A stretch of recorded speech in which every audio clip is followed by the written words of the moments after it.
우리는 살면서 이상한 장면을 자주 봅니다. 누구에게나 친절하고 부탁도 잘 들어주고 늘 분위기를 맞춰주는 사람이 있습니다. 그런데 이상하게 그런 사람이 가장 만만하게 취급받습니다.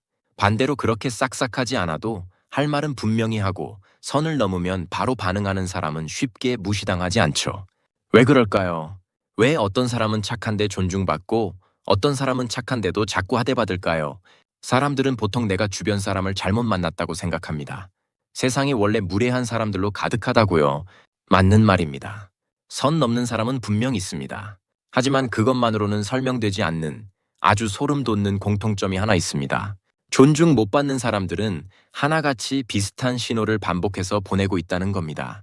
예를 들어보겠습니다. 회식 자리에서 누군가 당신을 툭 치며 말합니다. 에이, 이 정도는 네가 좀 해줘라. 넌 착하잖아. 주변은 웃고 당신도 같이 웃습니다. 사실은 기분이 나빴어요. 그런데 분위기 싸하게 만들고 싶지 않아서 그냥 넘깁니다. 또 다른 날엔 누군가 늦은 밤 연락해 급한 부탁을 합니다. 당신도 피곤하지만 거절하면 차가운 사람처럼 보일까봐 결국 들어줍니다. 그리고 집에 돌아와 혼자 이런 생각을 하죠. 왜 사람들은 나한테만 이럴까? 이상하죠? 나는 좋게 말했고 참고 넘어갔고 최대한 배려했는데 돌아오는 건 고마움이 아니라 익숙한 무례입니다.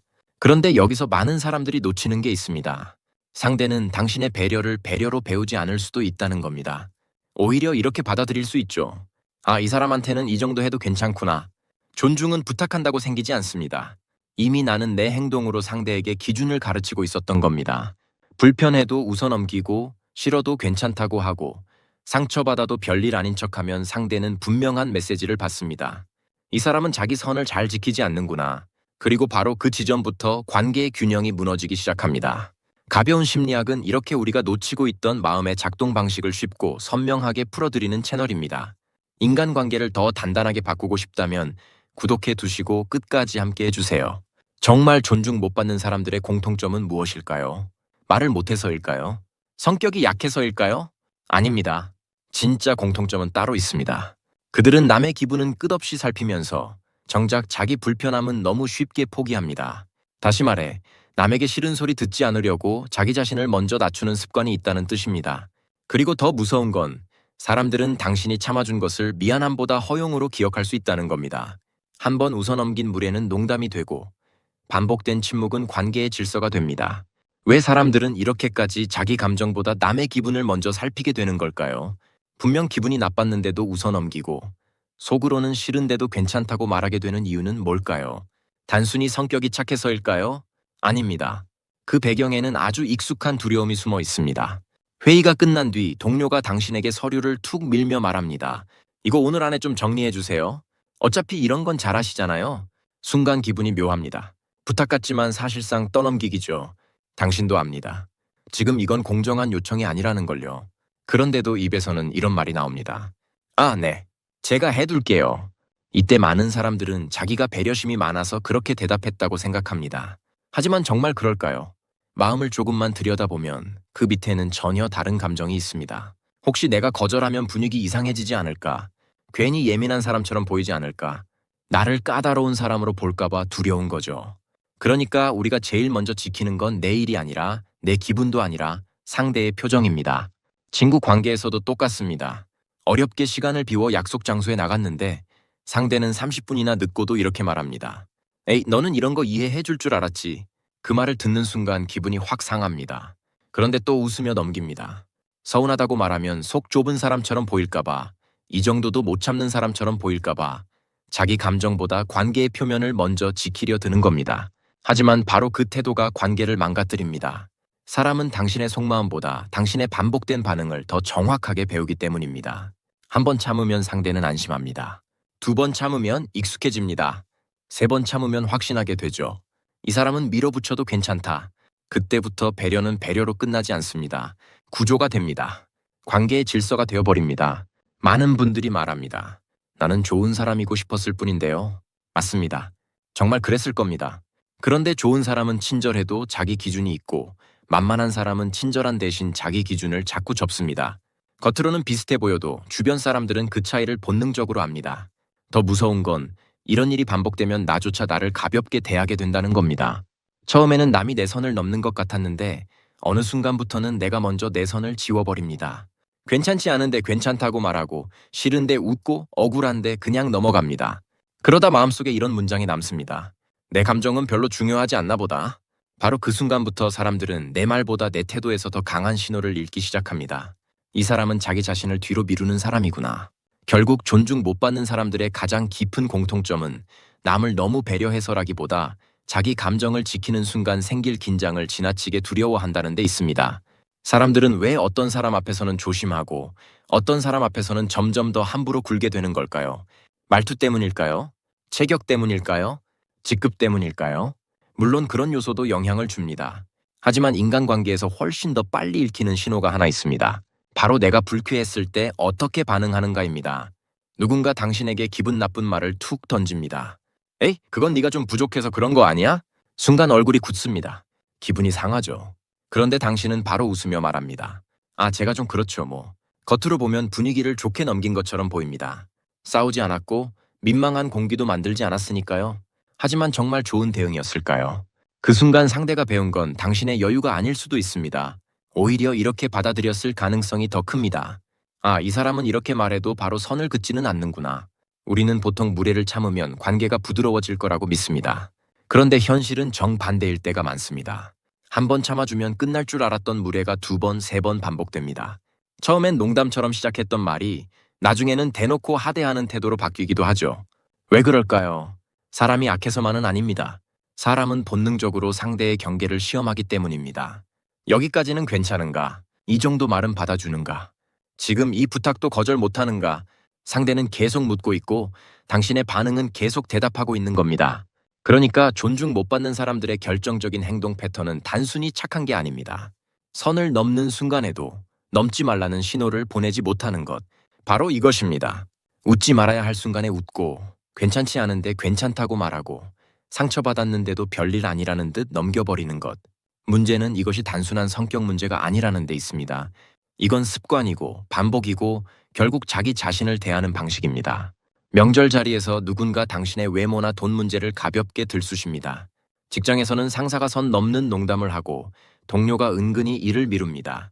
당신은 매번 상황을 좋게 끝내려고만 합니다. 여기서 중요한 건 당신이 좋은 사람이냐 아니냐가 아닙니다.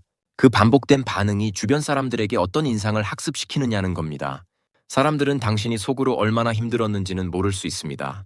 하지만 당신이 겉으로 어디까지 허용하는지는 정확하게 기억합니다.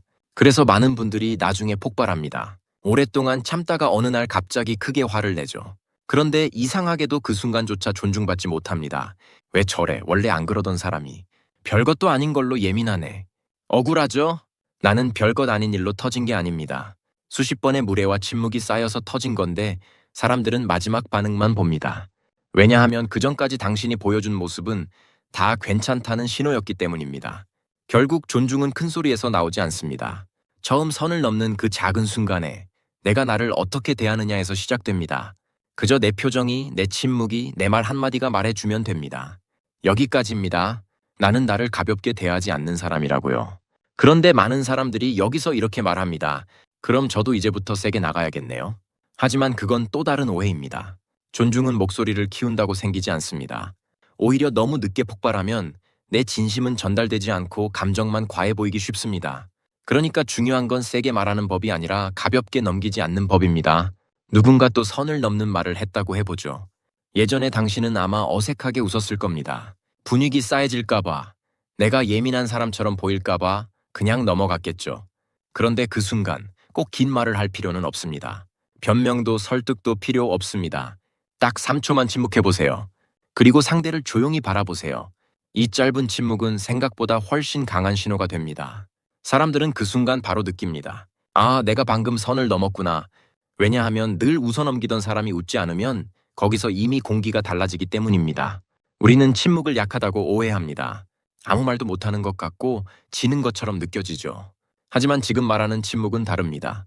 이건 내 감정을 아무렇게나 소비하지 않겠다는 선택입니다. 함부로 반응하지 않고 내 자리를 지키는 침묵이죠. 상대의 무례에 즉시 끌려가지 않는 사람은 생각보다 훨씬 단단해 보입니다. 그 다음에는 아주 짧고 명확한 한마디면 충분합니다. 그 말은 불편하네요. 제 생각은 다릅니다. 그렇게 말씀하시면 곤란합니다. 보세요. 공격적이지도 않고 감정적으로 쏘아붙이지도 않았습니다. 그런데도 메시지는 분명하죠. 여기까지는 안 된다는 뜻입니다. 많은 분들이 이런 말을 하면 관계가 틀어질까봐 겁을 냅니다. 하지만 경계가 생긴다고 깨질 관계라면 원래 건강한 관계가 아니었을 가능성이 큽니다. 오히려 선이 분명해질수록 관계는 더 편안해지기도 합니다. 사람들은 내가 어디까지 괜찮고 어디서부터 불편한지를 알아야 나를 제대로 대할 수 있으니까요. 여기서 중요한 건 말의 내용만이 아닙니다. 자세도 함께 말하고 있습니다. 고개를 숙인 채 끝을 흐리면 같은 문장도 힘을 잃습니다. 반대로 짧게 말하고 자세를 바로 세우고 굳이 상대의 반응을 확인하지 않으면 그 자체가 신호가 됩니다. 나는 지금 허락을 구하는 게 아니라 내 기준을 전달하는 중이라고요. 제가 예민한 건 아니죠? 제가 너무 심한 건 아니죠? 이렇게 끝을 흐리는 순간 다시 힘이 빠집니다. 내 기준을 말해놓고도 상대의 허락을 기다리게 되니까요. 존중받는 사람들은 말을 잘해서 존중받는 게 아닙니다. 자기 말을 스스로 취소하지 않기 때문에 존중받는 경우가 많습니다. 결국 사람들은 내가 하는 말을 듣기 전에 내가 내 말을 얼마나 믿고 있는지를 먼저 봅니다. 내가 나를 의심하면 남도 의심합니다. 내가 내 선을 흐리면 남도 흐립니다. 하지만 내가 조용하고 분명하게 내 자리를 지키기 시작하면 관계의 공기는 달라집니다. 무례한 순간에 웃지 않는 것, 불편한 말 앞에서 침묵할 수 있는 것, 짧고 분명하게 내 기준을 말하는 것. 존중은 바로 그런 작은 장면들 속에서 만들어집니다. 그렇게 보면 존중 못 받는 사람들의 소름 돋는 공통점은 결국 하나입니다. 착해서도 아니고 만만하게 생겨서도 아니고 운이 나빠서도 아닙니다. 남의 기분을 잃는 것을 너무 두려워한 나머지 자기 자신을 먼저 놓치고 있었다는 겁니다. 상대가 불편할까봐 웃어넘기고 분위기가 깨질까봐 참아내고 관계가 멀어질까봐 내 감정을 접어두는 동안 가장 많이 무너진 사람은 사실 나 자신이었습니다. 그리고 세상은 그 모습을 아주 정확하게 배웁니다. 이 사람은 자기 불편함보다 남의 편안함을 먼저 챙기는 사람이구나. 이 사람은 선을 넘어도 바로 멈추게 하지 않는 사람이구나. 바로 그 신호가 쌓여 존중의 방향을 바꾸게 되는 겁니다. 많은 사람들이 존중을 상대에게서 얻어내야 하는 것처럼 생각합니다. 나를 무시하지 말아달라고, 함부로 대하지 말아달라고, 언젠가 상대가 알아주길 기다리죠. 하지만 냉정하게 말하면 존중은 구걸해서 생기지 않습니다. 오래 참는다고 보상처럼 주어지지도 않습니다. 존중은 내가 나를 대하는 태도에서 먼저 시작됩니다. 내가 내 감정을 하찮게 여기면 남도 그렇게 여길 가능성이 커집니다. 내가 내 선을 자꾸 뒤로 미루면 남도 그 선을 쉽게 넘게 됩니다. 반대로 내가 조용하게라도 내 기준을 지키기 시작하면 사람들은 조금씩 새로운 신호를 받게 됩니다. 아, 이 사람은 부드럽지만 약한 사람이 아니구나. 친절하지만 자기 자신을 버리지는 않는 사람이구나. 중요한 건 완벽하게 바뀌는 게 아닙니다. 원래부터 거절을 잘 못하는 사람도 있습니다. 누군가는 타고나길 부드럽고 누군가는 갈등 상황에서 얼어붙습니다. 그건 잘못이 아닙니다. 지금까지 그렇게 살아남아 온 방식이었을 수도 있으니까요. 하지만 이제는 알아차릴 수 있습니다. 내가 참고 넘어간 그 순간이 사실은 괜찮아서가 아니라 두려워서였다는 것. 내가 웃어넘긴 그 말이 사실은 사소해서가 아니라 상처였다는 것. 내가 늘 배려라고 믿었던 태도 안에 어쩌면 나를 가장 뒤로 미루는 습관이 숨어 있었다는 것. 이걸 알아차리는 순간부터 관계는 달라지기 시작합니다. 앞으로 누군가 선을 넘는 말을 했을 때 예전처럼 무조건 웃어넘기지 않아도 됩니다. 급하게 좋은 사람처럼 보이려고 애쓰지 않아도 됩니다. 내가 불편했다면 그 불편함은 이미 충분한 이유가 됩니다. 짧게 침묵해도 괜찮고 천천히 바라봐도 괜찮고 그 말은 불편하네요. 이 한마디를 해도 괜찮습니다. 그건 싸우자는 뜻이 아닙니다. 관계를 망치겠다는 뜻도 아닙니다. 그저 나도 이 관계 안에 있는 한 사람이라는 사실을 처음으로 내 태도로 보여주는 일입니다. 그리고 바로 그때부터 나를 대하는 세상의 방식도 조금씩 달라지기 시작합니다. 어쩌면 우리가 평생 배워야 할 가장 중요한 태도는 이것인지도 모릅니다. 남을 존중하기 전에 먼저 나를 존중하는 것, 상대를 배려하되 나를 버리지 않는 것, 부드럽게 말하되 흐리지 않는 것, 그리고 무엇보다 나를 가장 하대했던 사람이 어쩌면 타인이 아니라 내 자신일 수 있다는 사실을 인정하는 것. 이건 슬픈 깨달음이지만 동시에 아주 강한 출발점이기도 합니다. 왜냐하면 내가 나를 대하는 태도는 오늘부터라도 바꿀 수 있기 때문입니다. 오늘 영상이 마음에 남으셨다면 이 문장을 꼭 한번 마음속으로 따라 해보셨으면 합니다. 나는 나를 가장 먼저 존중한다. 이 짧은 문장이 어색하게 느껴진다면 어쩌면 그동안 너무 오래 남의 기준으로만 살아왔다는 뜻일지도 모릅니다. 그래서 더 필요합니다. 이제부터는 선을 넘는 행동에 웃음 대신 침묵을, 습관적인 사과 대신 명확한 표현을, 위축된 자세 대신 당당한 자세를 선택해 보셨으면 합니다. 그 작은 변화가 쌓이면 관계의 공기는 분명 달라질 겁니다.